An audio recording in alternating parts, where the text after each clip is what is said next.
এখন বাড়ি থেকে প্রায় 1 ঘন্টা দূরে একটি জায়গায় মাছ আনতে যাচ্ছি।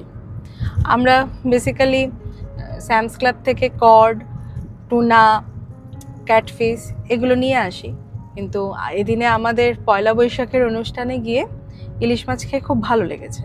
তাই জন্য ওনারা যেখান থেকে ইলিশ মাছটা নিয়েছেন সেখানের কন্ট্যাক্ট নাম্বার নিয়ে আমরা মাছ অর্ডার করেছিলাম। এখন সেই মাছই আনতে যাচ্ছি। আমরা প্রায় এসে গিয়েছি। এখান থেকে আর 5-10 মিনিটের মতো গেলেই স্টোরটাতে পৌঁছে যাব। আমরা এই ইন্টারন্যাশনাল স্টোরটাতে মাছ আনতে এসেছি। এরকম কোনো স্টোরে এলে শুধু মাছ নেব বলে আশাই হয়, কিন্তু শুধু মাছ নেব এরকমটা ভাবলে হয় না। তাই কয়েকটা গ্রসারি আইটেমসও নিয়ে নিয়েছি আর সাথে মাছও নিয়েছি। এবার এখান থেকে বেরোচ্ছি, কারণ আবার 1 ঘন্টার রাস্তা, আর এখানে তো মেঘ করে এসেছে আর বৃষ্টিও টিপটিপ করে পড়ছে। বাড়ির উদ্দেশ্যেই রওনা দিয়েছিলাম, কিন্তু তারপরে দেখলাম যে এখনই 7:30 বাজে।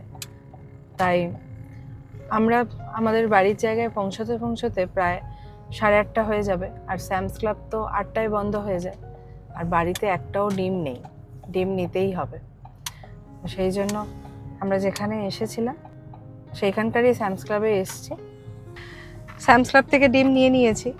এবার এখান থেকে বেরোচ্ছি, আর কোথাও দাঁড়াবো না, এবার একদম সোজা বাড়ি যাব।